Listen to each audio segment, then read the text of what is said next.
DM साहब, आदरणीय RO साहब, मेरा नाम शुभम दुबे, घनसड़ी का मूल विस्थापित परिवार से मैं संबंधित हूँ। बहुत ही गर्व की बात है कि बिना परियोजना 2 मिलियन टन से बढ़ करके 17.5 मिलियन टन की तरफ बढ़ रही है। लेकिन इस परियोजना के लिए जिन किसानों ने अपनी जमीन दी, घनसड़ी, चंदुआर, जमसीला, बरवानी, बांसी, कोहरोल, कोहरोलिया, उन किसानों को आज तक क्या मिला? हमारी कुछ सर बिंदुएं हैं, हर बिंदुओं को सर गौर से सुनिएगा। पहला बिंदु है कि बिना परियोजना के द्वारा जब उसकी स्थापना हुई तो अधिसूचना 1975, 1979 और तीन नोटिफिकेशन में यहाँ की जमीन का अधिग्रहण किया गया। लेकिन अभी तक बहुत सारे ऐसे काश्तकार हैं जिनकी जमीन का मुआवजा और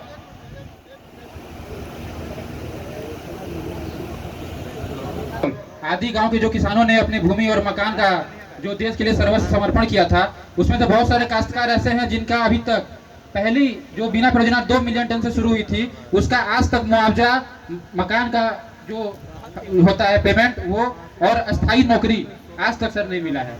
अगर अभी बिना परियोजना भी विस्तार कर रही है तो बोल रहे हैं हमको केवल वन भूमि की आवश्यकता है। तो जो पूर्व में जो काश्तकारी भूमि, कृषि भूमि का अधिग्रहण हुआ है, उसका मुआवजा और रोजगार कब मिलेगा सर? उसके साथ साथ जो धारा 4 की भूमि है, धारा 4 की भूमि का भी अभी तक पेमेंट और उसके एवज में जो हमको स्थायी नौकरी मिलती है, आज तक बिना परियोजना के किसी एक भी विस्थापित को नहीं मिला है।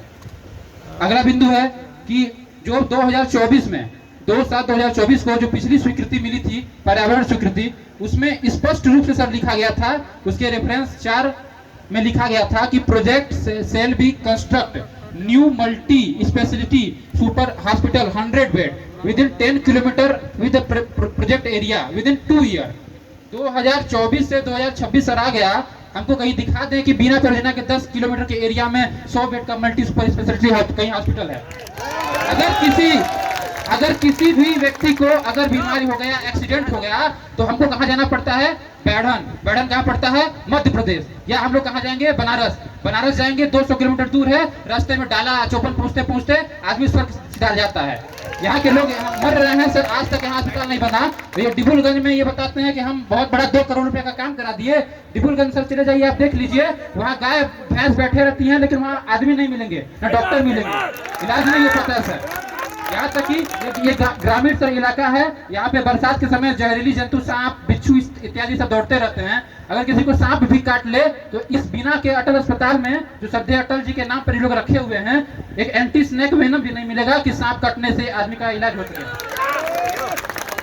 उसके बाद सर इन्होंने कहा कि हम लोग इसमें एक कॉलम उसमें और लिखा गया था, mining shall be carried out to surface miner and silo loading till railway sliding pit conveyor, no road transportation shall be conducted.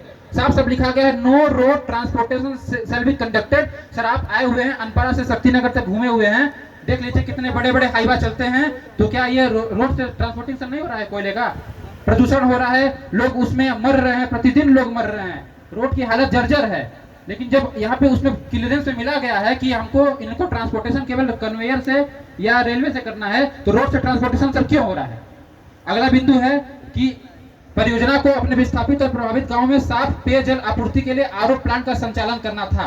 लेकिन सर आज तक इन्होंने आरओ प्लांट तो बनवा दिया, मशीन बन गया है, आरओ प्लांट तैयार हो गया, करोड़ों रुपए का बिल फंस गया है। लेकिन आप चलिए हमारे साथ गांव में, आपको हम 5 गांव दिखाएंगे, अगर कोई एक भी आरओ प्लांट का संचालन अगर है या किसी को साफ पानी मिल रहा है तो आज से बोलिएगा, किसी भी एक व्यक्ति को आज तक नहीं मिल रहा है। और यहाँ के पानी में सर आर्सेनिक, लेड इत्यादि जो हानिकारक जो एलिमेंट पाए जाते हैं वो मिलते हैं, विकलांगता, कैंसर इत्यादि जैसी बीमारियां हो रही हैं। लेकिन आज तक एनसीएल अपने विस्थापित और प्रभावित के गांवों में साफ पानी की व्यवस्था नहीं करा पाई है।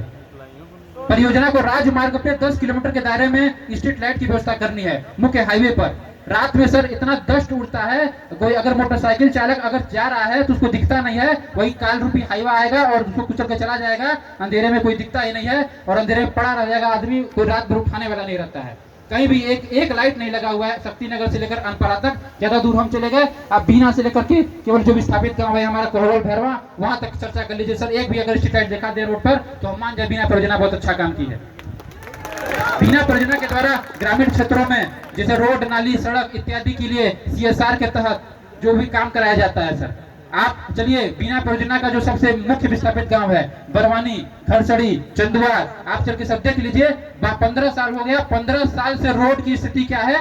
आज रोड लोग गड्ढे में चलते हैं, लोगों के घर में पानी घुसता है, सड़क नहीं है, नाली नहीं है, बिजली नहीं है, लोग जी कैसे रहे हैं गाँव वाले ऐसे पता करें। और ये लोग केवल बताते हैं कि हम बहुत बड़ा काम कर दिया CSR के तहत।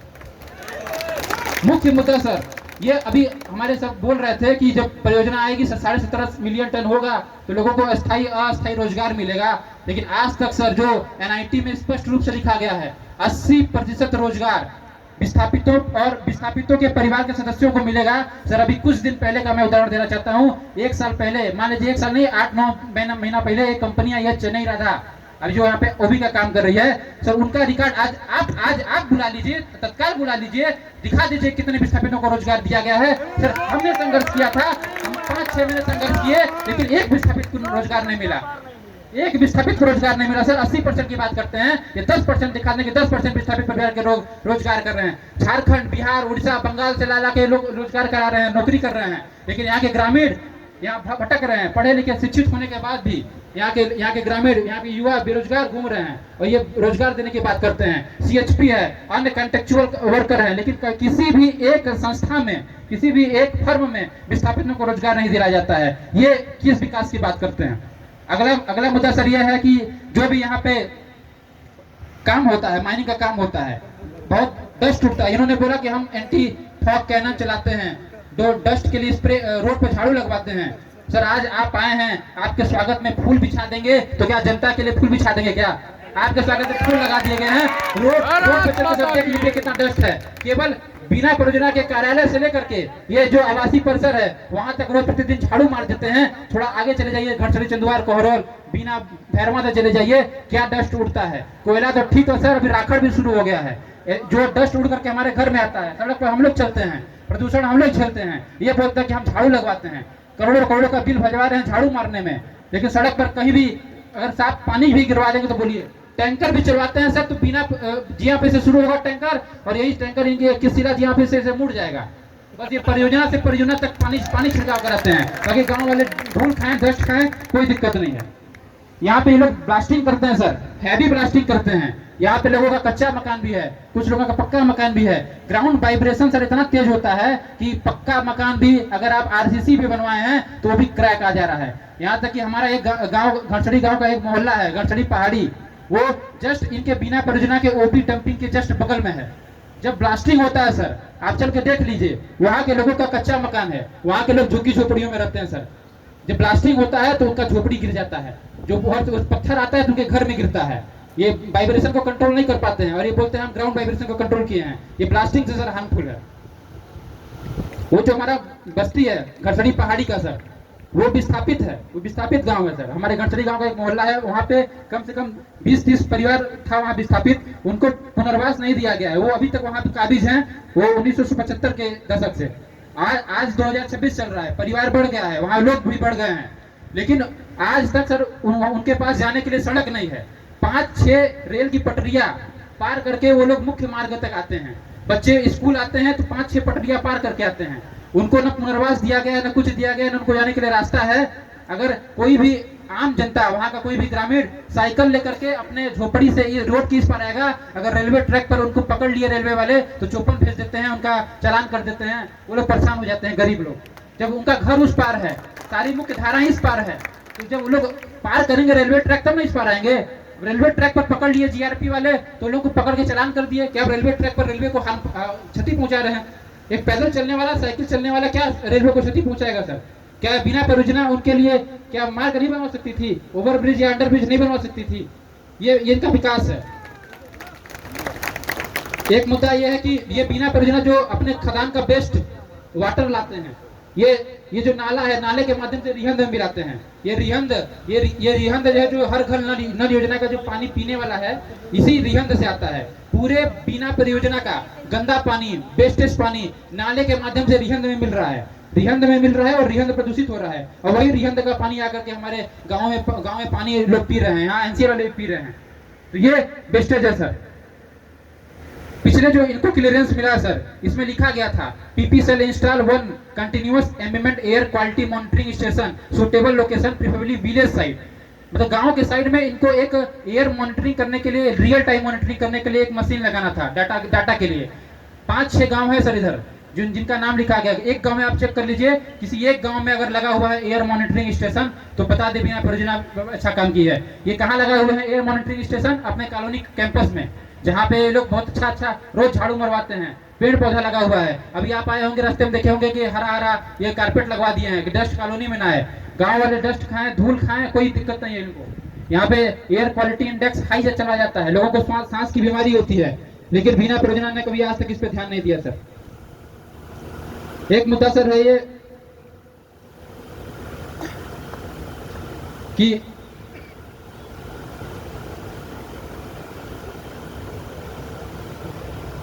इन्होंने अभी कहा कि हमने जो वैन के माध्यम से हम गांव वालों का इलाज कराते हैं 24/7। अगर सर किसी की इस रोड पर एक्सीडेंट हो जाता है सर, कोई भी अटल अस्पताल में जाता है तो इनके डॉक्टरों का पहला प्रश्न होता है कि आप एनसीएल है कि नॉन एनसीएल। अगर एनसीएल हैं तो लेटिए, आपका बस ट्रीटमेंट करके आपका नेहरू अस्पताल रेफर कर देंगे। अगर आप नॉन एनसीएल हैं सीधा रास्ता पकड़ लीजिए, बाहर चले जाइए, आप ये 24/7 की सर बात करते हैं। और ये चरक स्कीम की बात करते हैं। कैंसर जैसे बोलते हैं कि हम इलाज कराते हैं, कितने लोगों का आप लोग इलाज करा दिए हैं, कैंसर से बहुत लोग मरे हैं। आपके यहाँ आवेदन पेंडिंग पड़ा रह जाता है, लोगों को आज तक उसका पैसा नहीं मिलता है, लोग मर जाते हैं और आप बोलते हैं कि हम निःशुल्क इलाज कराते हैं। ये झूठ बोलिए तो थोड़ा अच्छा बोलिए कि लोग मान भी सके। बहुत सही। क्या नाम है आपका? शुभम दुबे। अच्छा, मैं शुभम जी आपसे निवेदन करूंगा, संक्षेप में अपनी बात रखिए। अभी कुछ दिन पहले लिखित में दे दीजिए, हम सब एक मुद्दा और है। उस डंपिंग में सर आग लग गई, हरे भरे पेड़ पौधे पूरा जल रहे हैं। हमने बिना परियोजना के अधिकारियों को सूचित किया कि आग जली हुई है, कोई ध्यान नहीं दिया। हमने ट्वीट किया मुख्यमंत्री महोदय को, डीएम साहब को ट्वीट किया, उन्होंने आदेश दिया। थानाध्यक्ष महोदय बैठे हुए हैं, उनके पास आदेश आया कि एनसीएल से सहयोग करके उस आग को बुझाया जाए। रात भर सर आग जली। उस आग जलने के बाद जो राख उड़ती है, डस्ट उड़ता है, पूरे गांव में फैला। गांव वाले परेशान रहे, लेकिन आग नहीं बुझाई गई। ये बोलते हैं कि हम आग बुझाने का सामान रखे हैं, डंपिंग पे आग बुझाई सर, पूरा आग जल रहा है। वहाँ पे झोपड़ी वाले रह रहे हैं लोग, इधर गाँव है, आबादी की तरफ आग बढ़ गया, हजारों पेड़ जल गए सर, लेकिन आग नहीं बुझा है। और ये पर्यावरण स्वीकृति की बात करते हैं। किस पर्यावरण स्वीकृति की सर बात करते हैं? बोलते रहिए बिना परियोजना में सर आपके साथ है हम लोग। विस्थापित जो है, बिना परियोजना में जब विस्थापन हुआ था तो उनको कहा गया था कि हम निःशुल्क शिक्षा देंगे, निःशुल्क लाइट देंगे, शॉपिंग में दुकान देंगे, लोगों का जिससे जीविकोपार्जन हो जाए। सर आज तक आप बीना में बगल का शॉपिंग सेंटर है, चलिए आप देख लीजिए, शॉपिंग में किसी एक विस्थापित परिवार का अगर दुकान होगा तो मैं बोल दूंगा झारखंड, बिहार, गुजरात, महाराष्ट्र से आकर यहाँ लोग दुकान चला रहे हैं। जिनका जमीन गया है, जो विस्थापित हैं, उनका एक दुकान नहीं है। लाखों रुपए लेकर के बिना परियोजना के यहाँ पे अधिकारी पर्सनल विभाग के अभी कुछ दिन पहले बिना परियोजना का ये दुकान बेचे हैं सर। 20-20 लाख, 25-25 लाख रुपए लेकर के गैर तरीके से सर, अलॉटमेंट होता है, लॉटरी होता है, कुछ नहीं, दुकान बेच दिए, 20 लाख रुपए में बेच दिए। कैसे बेच दिए? नियम के विरुद्ध जाकर आप कैसे बेच दिए? ये शिक्षा की सर बात करते हैं। बिना परियोजना में डीएवी विद्यालय है सर। डीएवी विद्यालय में अगर आप सामान्य व्यक्ति एडमिशन कराने चला गया अपने बच्चों की, तो पहले पूछते हैं कि आप एनसीएल है कि नॉन एनसीएल। एनसीएल वाले हैं तो 200 रुपए फीस देंगे, और नॉन एनसीएल हैं तो 1000 फीस देंगे, और उनके लिए लिमिटेड सीट। इसलिए सर वहाँ लोगों का एडमिशन भी नहीं होता है। एक बिना परियोजना इंटर कॉलेज बनाए हुए हैं, आज तक वहाँ विज्ञान वर्ग की सर पढ़ाई नहीं शुरू हो पाई है, वाणिज्य वर्ग की पढ़ाई नहीं शुरू हो पाई है, केवल आर्ट साइड है। तो बच्चे जो 10th के बाद 11-12 पढ़ते हैं, कहाँ जाएंगे सर? दूर जाएंगे। 10 किलोमीटर जीआईसी है शक्ति नगर में, एक 10 किलोमीटर दूर अनपरा है। जब इतना अच्छा आप काम कर रहे हैं, लोगों को शिक्षा दे रहे हैं, तो बिना परियोजना का आपका विद्यालय है, आप यहाँ पे अच्छी शिक्षा व्यवस्था दे सकते थे लोगों को, साइंस, आर्ट्स, कॉमर्स सब चलवाते। डीएवी अच्छा विद्यालय है, वहाँ पे विस्थापितों और सामान्य जो एनसीएल नॉन एनसीएल सबके लिए समानता रहनी चाहिए। एडमिशन लेने में आप लोग नानुकुर करते हैं, ये गलत बात है। दूसरा चीज, यहाँ पे जो सब्जी मंडी लगता है सर, अभी कुछ दिन पहले सब्जी मंडी लगा था, तो चबूतरा, गांव वालों को चबूतरा अलॉट कराने के लिए बिना परियोजना के अधिकारी 5-5, 10-10 हजार रुपए घूस लिए थे, रिश्वत लिए थे सब्जी लगाने के लिए। सर सोचिए, सब्जी लगाने के लिए चबूतरा अलॉट करा रहे हैं और उस चबूतरा के लिए 5-5, 10-10 हजार रुपए घूस ले रहे हैं। आप जांच करा लीजिए सर, बिना परियोजना के एनसीएल के अधिकारी अपने नाम पर चबूतरा अलॉट कराए हैं। लोगों को 500 रुपए प्रति बाजार, 500 रुपए प्रति बाजार भाड़ा पर दिए हैं कि आप सब्जी लगाइए, 500 रुपए प्रति बाजार हमको दीजिए। वो एनसीएल में ड्यूटी कर रहे हैं, अधिकारी हैं, लेकिन सब्जी लगाने के लिए चबूतरा भी उनको चाहिए। गांव वाले कहाँ जाएंगे? कहाँ जाएंगे गांव वाले? सब्जी भी नहीं बेच सकते हैं, न कुछ कर सकते हैं, सब एनसीएल के अधिकारी ही करें। ये सर बिना स्टेडियम है सर, इतना बड़ा स्टेडियम है, इतना बड़ा स्टेडियम न शक्ति नगर में न अनपरा में है। यहाँ तक सर बता दीजिए, आज तक कितने जनता बैठी हुई है, गांव के किसी भी बच्चे को यहाँ पे खेलने का मौका मिला हुआ आज तक तो बता दें? नहीं मिला है। सीएसआर के तहत पहले 10-15 साल पहले खेल कूद भी होता था, लेकिन 10-15 साल से यहाँ सीएसआर का खेल कूद भी बंद है। खेल सामग्री भी देते हैं तो पता नहीं किसको दे देते हैं, गांव में पहुंचता ही नहीं है। न ग्रामीण खेल कूद कराएंगे, पूरा पैसा बंडर बाट कर लेंगे और कहते हैं कि हम ग्रामीणों को सीएसआर के तहत बहुत अच्छा लाभ दे रहे हैं। सर ये सर गलत है, ये सारी चीजें हैं। एक मुद्दा और है कि एनसीएल के द्वारा पहले एक समिति का रजिस्ट्रेशन होता था, वो समिति लोगों को रोजगार दिलवाना या जो भी एनसीएल के संबंधित जो काम होता था विस्थापितों के संबंधित, विस्थापितों की समिति बनती थी। समिति में गांव के लोग रहते थे, जनप्रतिनिधि मतलब गांव के ही प्रतिनिधि रहते थे। वो समिति सर विगत 2008 से बिल्कुल बंद कर दिया गया है। समिति ही नहीं है, केवल एनसीएल के अधिकारी अपने तरीके से लोग चलाते हैं, गांव वालों को बिल्कुल दरकिनार कर दिया गया है। सर यही सर मुद्दा है। हर जो यहाँ का कोई भी व्यक्ति ऐसा नहीं है गांव का जो इस बिना परियोजना के विस्तार से प्रसन्न हो, बिना परियोजना के कार्य से प्रसन्न हो। यहाँ के अधिकारियों की तानाशाही है, अधिकारियों के द्वारा भ्रष्टाचार है। स्वीकृति मिले या ना मिले वो ऊपर की बात है, स्वीकृति तो मिलेगी ही, क्योंकि तंत्र आपका है, सरकार का भी प्रोजेक्ट है, तो स्वीकृति मिलेगी, चाहे गांव वाले खुश रहे चाहे नाराज रहे। लेकिन गांव वालों का भी कल्याण होना चाहिए सर। जो भी समस्याएं हैं लोगों की वो दूर होनी चाहिए, क्योंकि लोग जब तक विस्थापित यहाँ का प्रसन्न नहीं रहेगा, जब तक विस्थापित यहाँ का मरता रहेगा, तब तक बिना परियोजना कितना भी तरक्की कर ले, ये तरक्की दिखने वाली नहीं है। इसी तरह विरोध होता रहेगा। बहुत बहुत धन्यवाद, बोलने का अवसर मिला। सभी गांव वालों का बहुत बहुत आभार। जय हिंद, जय भारत, भारत माता की जय।